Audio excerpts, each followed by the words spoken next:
ഖത്തറിൽ വീണ ബോംബ് 10 ബോംബാണ് അല്ലെ? അതായത് ഇന്നലെ ഇസ്രായേൽ കൊണ്ടിട്ടത് 10 എണ്ണാണ് ഇട്ടത്.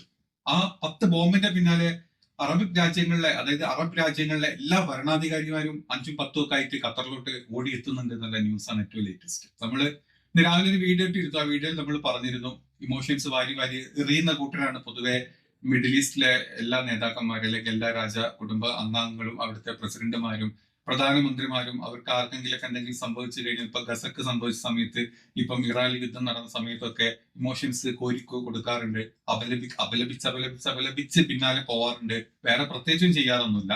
പിന്നെ പൈസ കുറച്ചുള്ളത് കൊണ്ട് ഗസയിലിപ്പോ അങ്ങോട്ടും ഇങ്ങോട്ടും കുറച്ച് ഫുഡും കാര്യങ്ങളും മറ്റ് സംഭവങ്ങളൊക്കെ എത്തിക്കാറുണ്ട്. അല്ല യുദ്ധത്തിൽ നയതന്ത്രപരമായിട്ടോ അല്ലെങ്കിൽ യുദ്ധത്തിലൊന്നും ഏർപ്പെടാൻ പോവാറില്ല. അതായത് സ്വന്തം മുഖം മിനുക്കി തടി തപ്പി സമാധാനം സമാധാനം സമാധാനം എന്നും പറഞ്ഞ് മുന്നോട്ട് പോകുന്ന ഒന്നിനും പറ്റാത്ത കുറച്ച് എന്നും വൈറ്റ്സിന്റെ കാലം നക്കി അല്ലെങ്കിൽ ആസനം നക്കി ജീവിക്കുന്ന കുറെ ആൾക്കാർ തന്നെ ഈ പറഞ്ഞ മിഡിൽ ഈസ്റ്റിലെ എല്ലാ നേതാക്കന്മാരും. അത് തന്നെയായിരുന്നു ഖത്തറിന്റെ അവസ്ഥ. ഇപ്പൊ ഖത്തറിലൊരു ബോംബ് പൊട്ടിയ സമയത്ത് ഇത് തന്നെ മറ്റുള്ള മിഡിൽ ഈസ്റ്റിലെ മറ്റുള്ള എല്ലാ ഭരണാധികാരികളും ഭയങ്കരമായിട്ട് അപലപിച്ചുകൊണ്ടിരിക്കുന്നുണ്ട്. നമ്മൾ രാവിലെ വീഡിയോയിൽ പറഞ്ഞ പോലെ അതിന് കുറച്ച് വിപരീതമായിട്ട് മറ്റൊരു കാര്യം ഇന്ന് നടന്നിട്ടുണ്ട്. ഇതിപ്പോ ദുബായിയുടെ ദുബായ് നമ്മുടെ UAE പ്രസിഡന്റ് ആയിട്ടുള്ള ഷെയ്ഖ് മുഹമ്മദ് അൽ നഹിയാൻ ഇന്ന് അവിടെ വൈകിട്ട് എത്തിയിട്ടുണ്ട്. നേരിട്ട് അവിടെ ചെന്നിട്ടുണ്ട്. അതുപോലെ തന്നെ ദുബായിയുടെ അടുത്ത കിരീടാവകാശിയായിട്ടുള്ള ഷെയ്ഖ് ഹംദാൻ അവിടെ എത്തിയിട്ടുണ്ട്. അപ്പൊ ഇവരെല്ലാരും കൂടെ ഓടിക്കേറി ചെന്ന് കൂടിയിരുന്ന ഒരു കാവൊക്കെ കുടിച്ചിട്ട് നമ്മൾ അപലപിച്ച് തിരിച്ചു വരാനുള്ള ചാൻസ് ഉള്ളൂ. അതല്ലാണ്ട് വേറെ എന്തിലേക്ക് എത്തുമോ എന്നുള്ളത് നമുക്ക് പറയാൻ പറ്റില്ല. ഇനി നാളെ അതുപോലെ തന്നെ സൗദിയുടെ കിരീടാവകാശി നമ്മുടെ മുഹമ്മദ് MBS എത്തുന്നുണ്ട്. മുഹമ്മദ് ബിൻ സൽമാൻ എത്തുന്നുണ്ട് നാളെ. അതുപോലെ ഈജിപ്തിൽ നിന്നും ജോർദാനിൽ നിന്നും ഒക്കെ അവിടെ എല്ലാവരുടെയും പരമോന്നത നേതാക്കന്മാർ അങ്ങോട്ട് എത്തുന്നുണ്ട്. അത് മിക്കവാറും നടക്കാൻ പോകുന്ന കാര്യം ഞാൻ പറഞ്ഞുതരാം. എല്ലാവരും കൂടെ കൂടിയിരിക്കും. പിന്നെ നമ്മൾ ഒരു വട്ടമേശ സമ്മേളനമൊക്കെ വിളിച്ചിട്ട് എല്ലാവരും കൂടെ ഇരിക്കും. കുറച്ച് മന്തി കഴിക്കുമായിരിക്കും. കൂടെ നല്ല കാവൊക്കെ കുടിച്ച് അങ്ങനെ ഒരു തംസപ്പ് ഒക്കെ പറഞ്ഞിട്ട് ഞങ്ങൾ അപലപിക്കുന്നുണ്ട്, കൂടെ ഉണ്ട്, ഞങ്ങൾ എന്നും കൂടെ ഉണ്ടാവും പറഞ്ഞ് തിരിച്ചു വരും. അങ്ങനെയൊക്കെ തന്നെ ആയിരിക്കും ഇത് അവസാനിക്കാൻ പോകുന്നത്. അടുത്ത ബോംബ് ഈ പറഞ്ഞ പോലെ സൗദിയിലോ അല്ലെങ്കിൽ അടുത്ത ബോംബ് ദുബായിലൊക്കെ പൊട്ടുമ്പോൾ അവിടെയുള്ള ആൾക്കാരെല്ലാവരും കൂടെ ദുബായിലോട്ടും സൗദിയിലേക്കും ചെന്നിട്ട് ഇതേപോലെ അപലപിച്ച് തിരിച്ചു വരും. ഇതിനുള്ള ചാൻസേ കാണുന്നുള്ളൂ. അതല്ലാണ്ട് ഇവരുടെ സൈഡിൽ നിന്ന് യുദ്ധം ചെയ്യാൻ വേണ്ടിയിട്ടോ അതല്ലെങ്കിൽ ഇപ്പൊ ഗസയിലൊക്കെ സംഭവമുള്ള സമയത്തും ബാക്കിയുള്ള എവിടെയെങ്കിലൊക്കെ എന്തെങ്കിലുമൊക്കെ വിഷയമുള്ള സമയത്തും നമുക്കറിയാം മാക്സിമം കയ്യിൽ പൈസ ഉള്ളത് കൊണ്ട് നമ്മൾ അപലപിക്കും, അതിന്റെ കൂടെ എന്തെങ്കിലുമൊക്കെ സഹായം ചെയ്യും എന്നല്ലാണ്ട് യുദ്ധത്തിലോട്ട് ചേരാനോ അല്ലെങ്കിൽ യുദ്ധത്തിന്റെ കൂടെ നിൽക്കാനോ അതും അല്ലെങ്കിൽ നയതന്ത്രപരമായിട്ട് ഈ പറഞ്ഞ വൈറ്റ്സിനും ഈ പറഞ്ഞ അമേരിക്കൻസിനും അല്ലെങ്കിൽ ഈ പറഞ്ഞ ഇസ്രായേലിൻസിനൊക്കെ എതിരെ ഒരു ചുക്കും ചുണ്ണാമ്പും ഇവരൊന്നും ചെയ്യാൻ പോകുന്നില്ല. ഇറാൻ ചെയ്ത പോലെ ഒരടിക്ക് 4 അടി തിരിച്ചിട്ട പോലെ ഇറാന്റെ ആ ഒരു നട്ടലിലൊന്നും ഈ പറഞ്ഞ ഒരു അറബിക് മിഡിൽ ഈസ്റ്റ് നേതാക്കളും ചെയ്യാൻ പോകുന്നില്ല. അവരവരുടെ രാജ്യത്ത് എങ്ങനെയെങ്കിലുമൊക്കെ കുറച്ച് ഇൻവെസ്റ്റ്മെന്റ് കൊണ്ടുവരിക, അല്ലെങ്കിൽ അവരുടെ ഇൻവെസ്റ്റ്മെന്റ് കച്ചവടവും കാര്യങ്ങളും ബാക്കിയുള്ള അമേരിക്കൻ യൂറോപ്യൻ സ്ഥലങ്ങളൊക്കെ വ്യാപിപ്പിക്കാം. അങ്ങനെ ജീവിച്ചു പോകുന്ന ആൾക്കാരാണ്. അതിന്റെ ഇടയ്ക്ക് ഇതുപോലെ കടി കിട്ടുമ്പോൾ ഞങ്ങളെ തല്ലിക്കോ, ഞങ്ങൾ എത്ര വേണം തല്ലിക്കോ, അതിന്റെ നെക്സ്റ്റ് ലെവലിലോട്ട് പോകരുത് എന്ന് പറഞ്ഞിട്ട് ഇങ്ങനെ താങ്ങി ഇങ്ങനെ പുറം വെച്ച് കൊടുക്കുന്ന ആൾക്കാർ മാത്രമാണ് മിഡിൽ ഈസ്റ്റിലെ എല്ലാ നേതാക്കളും. അപ്പം ഇനി അതല്ലാതെ ഇതിലോട്ട് വേറെ ചേഞ്ചസ് വരണമെങ്കിൽ ഇറാനെ പോലത്തെ സപ്പോർട്ട് കൊടുക്കാൻ പറ്റുന്ന രാജ്യങ്ങൾ ഇവിടെ വന്നിട്ട് ഇവര് തമ്മിലൊരു തീരുമാനത്തിലെത്തി ഒരു സംയുക്ത വാറോ കാര്യങ്ങളൊക്കെ ഉണ്ടെങ്കിൽ മാത്രമേ എന്തെങ്കിലുമൊക്കെ അവർക്ക് ചെയ്യാൻ പറ്റുള്ളൂ. കാരണം സ്വന്തമായിട്ട് എത്ര പൈസ ഉണ്ടെങ്കിലും സ്വന്തമായിട്ട് ഒരു അല്ലെങ്കിൽ സ്വന്തമായിട്ട് ഒരു യുദ്ധ സന്നാഹങ്ങൾ ഇല്ലാത്ത രാജ്യങ്ങളാണ് ഈ പറഞ്ഞ അറബിക് രാജ്യങ്ങൾ എന്നും. അതുപോലെ തന്നെ US നമ്മുടെ ട്രംപിന്റെ ബിസിനസ്സിൽ ഒരു വലിയ ശതമാനം ഈ പറഞ്ഞ മിഡിൽ ഈസ്റ്റ് രാജ്യങ്ങളാണ് എന്നുള്ളത് നമുക്കറിയാം. അതുകൊണ്ട് ട്രംപിനെ എതിർത്തിട്ടോ അല്ലെങ്കിൽ ട്രംപിന്റെ ഒറ്റ സുഹൃത്തായിട്ടുള്ള നെതന്യാഹുവിനെ എതിർത്തിട്ടോ ഒന്നും ഈ പറഞ്ഞ അറബിക് രാജ്യങ്ങൾ ആരും ഒന്നും ചെയ്യാൻ പോകുന്നില്ല. ഇന്ന് ഇപ്പം ഖത്തറിലോട്ട് എത്തിയിട്ടുള്ള UAE ഭരണാധികാരികളുടെ കുറച്ച് ന്യൂസും കാര്യങ്ങളും ഉണ്ട്. ഞാൻ കുറച്ച് പോർഷൻസ് വെച്ചുതരാം വിത്ത് വിഷ്വൽസ്. ഇസ്രായേൽ ആക്രമണത്തിന്റെ പശ്ചാത്തലത്തിൽ ഖത്തർ സന്ദർശിച്ച് UAE പ്രസിഡന്റ്. വളരെ പ്രധാനപ്പെട്ട ഒരു ഡെവലപ്മെന്റാണ് മിഡിൽ ഈസ്റ്റിൽ നടന്നുകൊണ്ടിരിക്കുന്നത്. ഉപപ്രധാനമന്ത്രി, സുരക്ഷാ ഉപദേഷ്ടാവ് തുടങ്ങിയവർ ഒപ്പമുണ്ടായിരുന്നു എന്നുള്ളതാണ് ഈ സമയം അറിയുന്നത്. ന്യൂസ് ഡെസ്കിൽ നിന്ന് സിറിൽ ജോസഫ് വാർത്തയുടെ വിവരങ്ങൾ നൽകാനായുണ്ട്. സിറിൽ, ഇപ്പോ എന്തൊക്കെ കാര്യങ്ങളാണ് മിഡിൽ ഈസ്റ്റിൽ സംഭവിച്ചുകൊണ്ടിരിക്കുന്നത്, പ്രത്യേകിച്ച് ഈ വിഷയം ആക്രമണം വന്ന ശേഷം?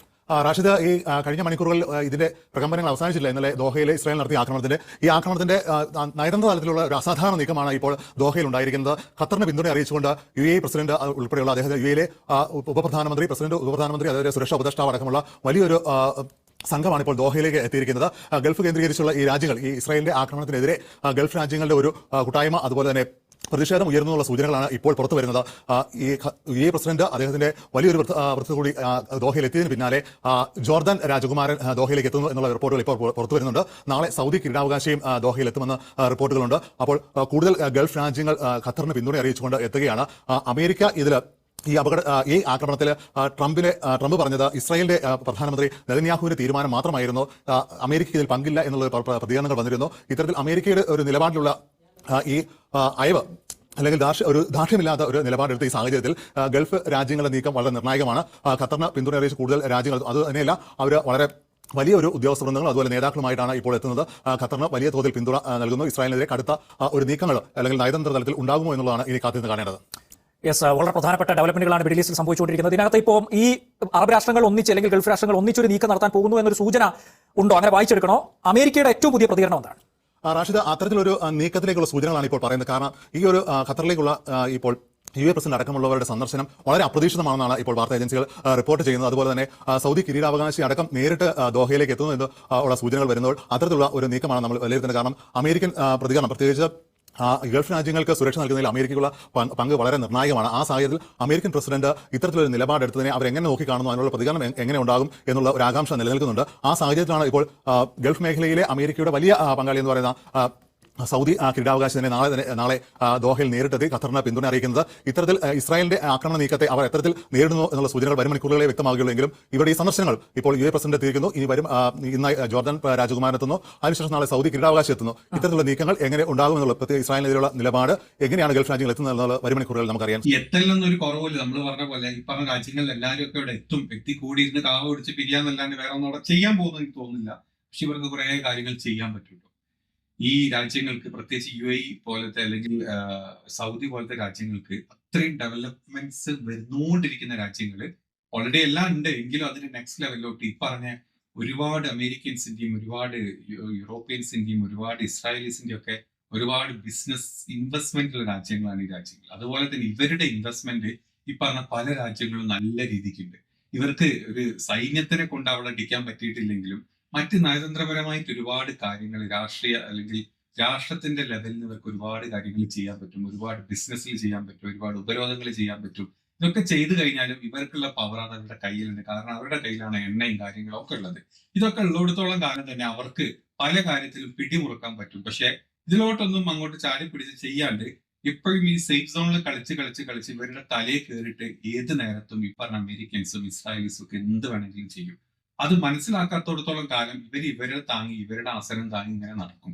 ഇപ്പൊ ഖത്തറിനൊരു അടി കിട്ടി, നല്ല കിട്ടലാ കിട്ടിയത്. ഒന്ന് അങ്ങോട്ടോ മാറിങ്ങനെ തീർന്നതിന് ഇപ്പൊ ഖത്തറിന്റെ കഥ. അത് അത്രയും ചെറിയൊരു സ്ഥല ഖത്തർ.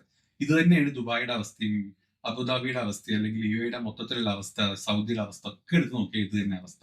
അപ്പം ഇതൊന്നും മനസ്സിലാക്കാണ്ട് ഇനി ഇവരിങ്ങനെ കൂടെ എന്താ പറയാ ട്രംപിനെയും വിളിച്ച് കഴിഞ്ഞ 4 മാസം മുമ്പ് ട്രംപിനെ സൗദിയിൽ വിളിച്ചിട്ട് മറ്റേ അറബ് കോൺഫറൻസിനെ എല്ലാവരും കൂടെ വിളിച്ച് കൊടുത്ത് എല്ലാം കൊടുത്ത് അവസാനം പോകുന്ന വഴിക്ക് സൗദിയിലല്ല ഖത്തറിൽ നിന്ന് ഒരു ഫ്ലൈറ്റും കൊടുത്ത് വിട്ടതൊക്കെ നമ്മൾ കണ്ടിട്ടുണ്ട്. അപ്പം ഇവരിങ്ങനെ ഈ ഒരു സപ്പോർട്ട് വഴി ജീവിക്കാന്നല്ലാണ്ട് ഇതിന്റെ അപ്പുറത്തോട്ടുള്ള ചിന്തകൾ വേണമെങ്കിൽ ഇറാനെ പോലത്തെ രാഷ്ട്ര നേതാക്കന്മാരും അല്ലെങ്കിൽ അവരുടെ ഒരു പവറും ഒരു എന്താ പറയുക നട്ടെല്ലോ ഒക്കെ ഉണ്ടെങ്കിൽ മാത്രമേ ഇക്കാര്യങ്ങളൊക്കെ മുന്നോട്ട് പോകുള്ളൂ. അല്ലെങ്കിൽ ഈ പറഞ്ഞ ഇസ്രായേലൊക്കെ 7 നേരം വന്നിട്ട് അടിച്ചിട്ട് ഇവന്മാരൊക്കെ നടുവടിച്ച് അതൊരു ശീലമായി മുന്നോട്ട് പോയിക്കൊണ്ടേയിരിക്കും.